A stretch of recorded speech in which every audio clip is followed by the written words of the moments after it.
Halo, apa kabar? Terima kasih sudah mengunjungi channel saya. Pada kali ini, saya ingin berbagi proyek-proyek sederhana saya yang berbasis Internet of Things. Sebelum itu, saya ingin memperkenalkan nama saya Hardus dari Universitas Kristen Duta Wacana, program studi Informatika. Kali ini, saya akan men-sharing mini proyek sederhana saya yang berkaitan dengan ESP32 yang dapat terkoneksi dengan Firebase dan dapat dimonitoring menggunakan aplikasi sederhana berbasis Android. Alat-alat yang dibutuhkan pada mini project kali ini, satu buah HCSR sebagai mengukur jarak DHT11 untuk mengukur temperatur, suhu, satu buah Node MCU ESP32, dan jumper secukupnya. Lanjut ke rangkaian skematiknya. Rangkaian yang saya gunakan seperti ini. Pertama, kita taruh HCSR 04-nya di sini. Saya buat seperti ini. Terus DHT-nya taruh di sini biar lebih gampang untuk ukur temperaturnya. Terus kabel putih ini yang hubungin tegangannya, voltnya. Terus yang biru ini untuk groundnya. Biru ini dia hubungin ke ground ke HCSR yang ini ground HCSR. Terus yang kuning ini ground ke DHT-nya.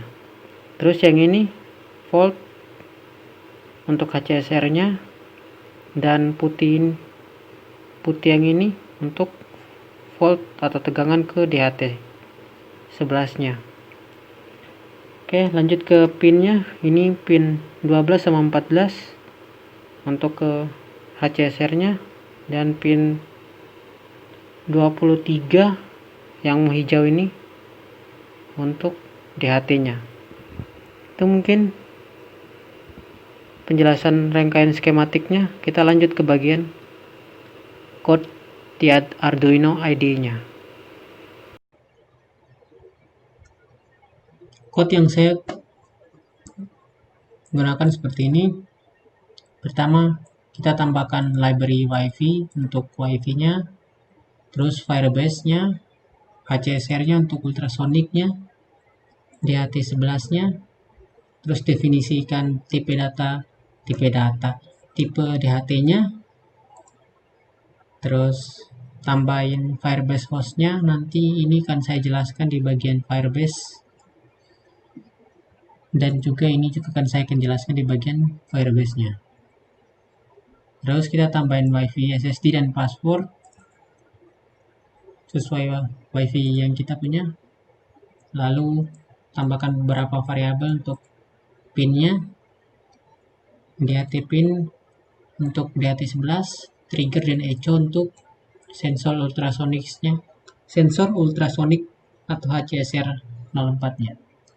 Terus instansiasi ultrasoniknya dengan nama distance sensor yang isinya trigger dan echo.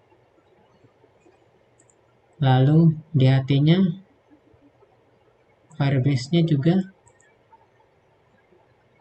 Lalu beberapa variabel untuk mengisi data untuk ultrasoniknya. Lanjut ke seri setup pada serial bagian untuk serial monitornya. Initial WiFi untuk cek WiFi-nya udah connect ke WiFi kita, dan WiFi-nya udah terkonek ke Firebase atau tidak. Lalu lanjut ke bagian looping kita akan delay-nya 5 milidetik. 5 milidetik. Terus flow AT dan H ini untuk baca temperatur dan kelembapan. Lalu isnan T ini jika tidak kebaca temperaturnya dan juga kesenangan H jika tidak kebaca. Dan ini dia kelembabannya. Lanjut ke ini Firebase set float, ini untuk kita kirim data ke Firebase-nya dengan jalurnya seperti ini. Nanti akan saya jelaskan lebih detailnya di bagian Firebase. Lalu ini kita print biar bisa monitoring juga di serial monitornya. Sama juga Firebase-nya ini akan kirim data ke Firebase-nya. Lalu ke new distance, ini untuk terima sensor dari ultrasoniknya. Di sini ada pengkondisian, jika datanya tidak sesuai dengan data lama, maka akan set data baru dari sensornya. Di sini saya bikin kali 100 karena volt yang saya gunakan pada Node MCU ini hanya 3 volt, sedangkan HCSR-nya ini voltnya 5. Jadi datanya yang dikirim itu tidak banyak, sehingga harus dikalikan 100, kalau tidak hasilnya 0,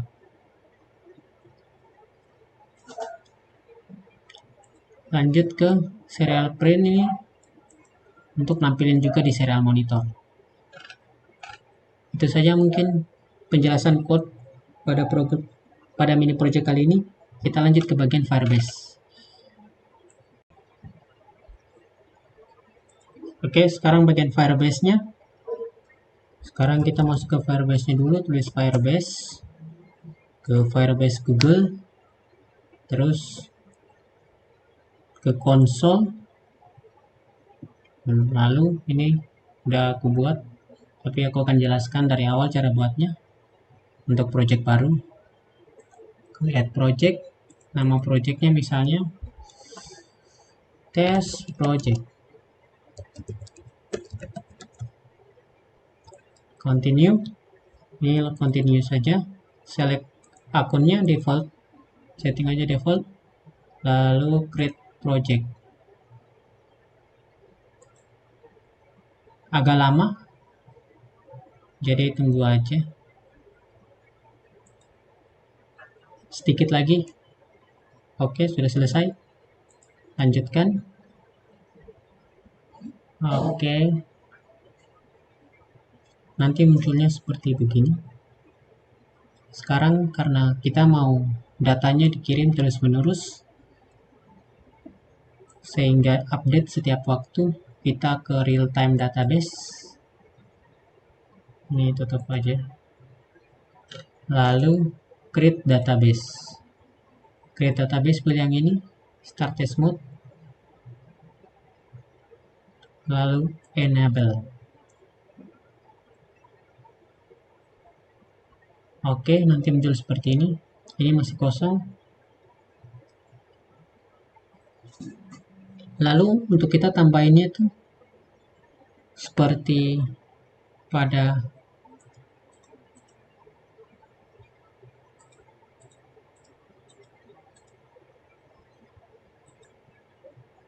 oke, lanjut. Sebenarnya ini dibiarin begini aja kosong karena kita udah instansiasi di sini datanya. Ini nanti auto kebuat di bagian real time, ini auto dibuat oleh ESP-nya. Oke, beres. Sekarang kita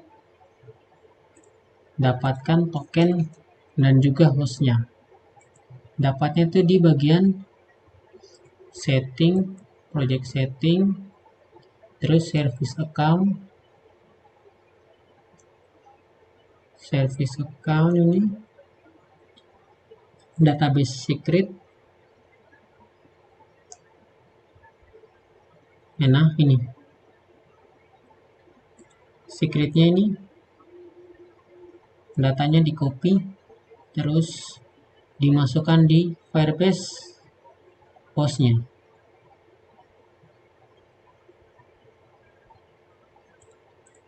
Firebase host bagian ini. Terus bukan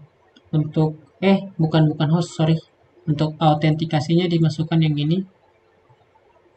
Sedangkan Firebase hostnya itu kita ambil dari real time database, terus copy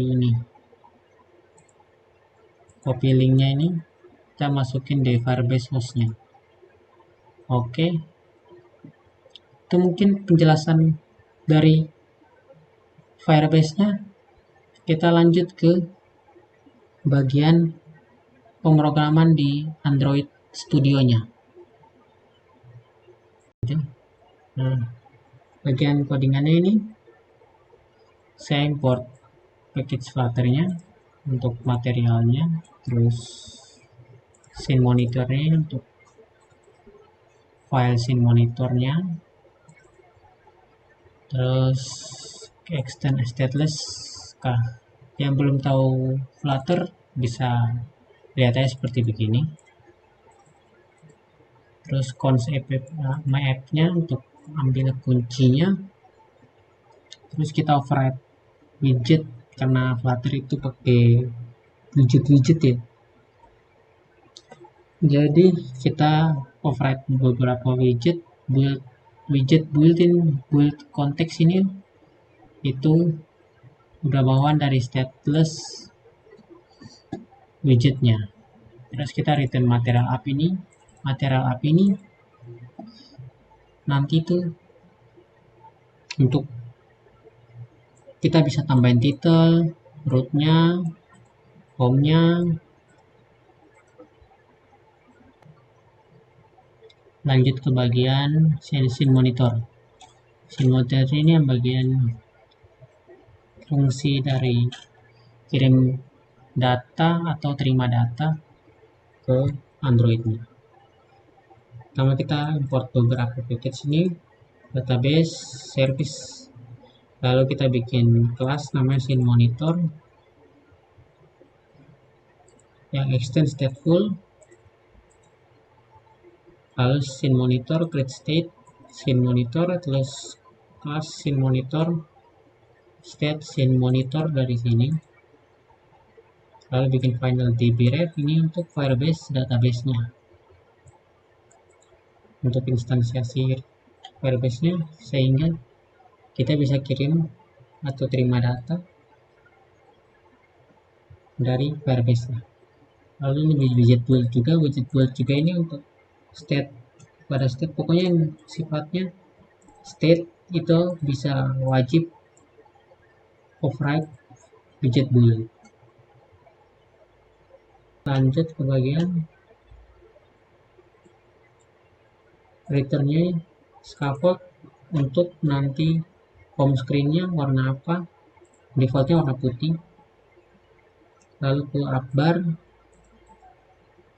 upbar ini nanti bagian atas, bagian sini nanti judulnya namanya ESP32 warna hijau. Terus stream builder ini untuk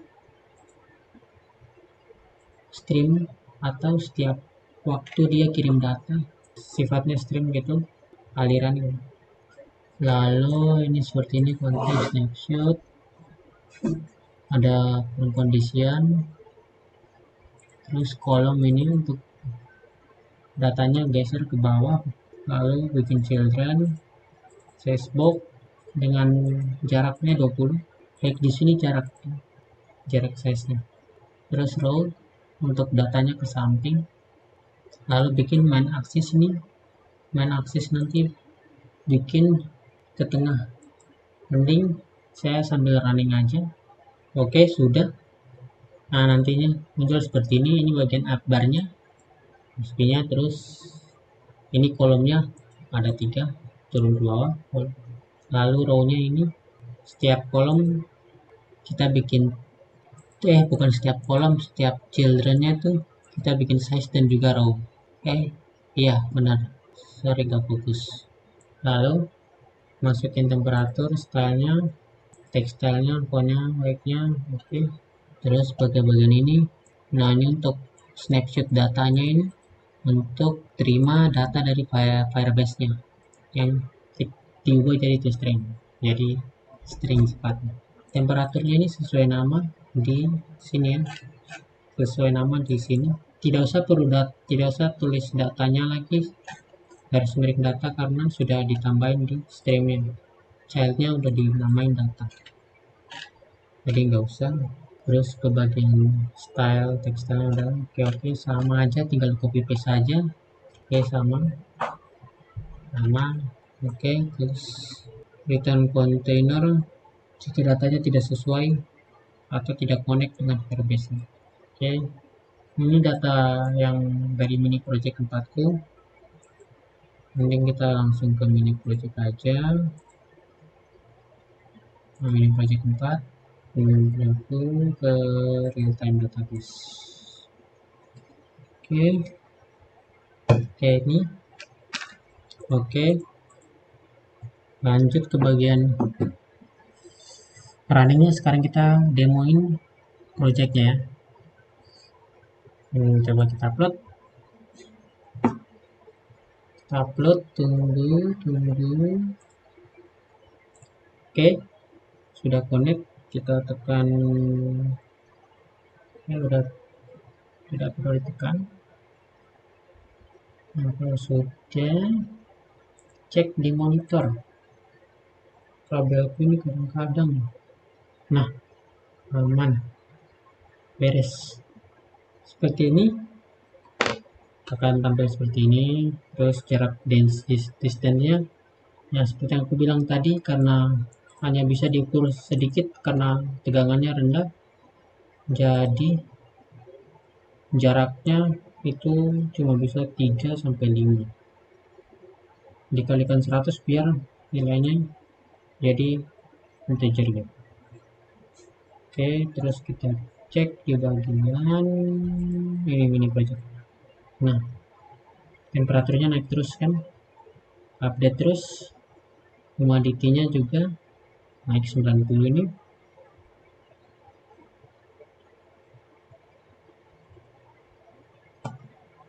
Nah, tidak, misalnya kita ngecek, nah berkurang walaupun tidak signifikan jaraknya, tapi masih bisa dilihat lah. Oke,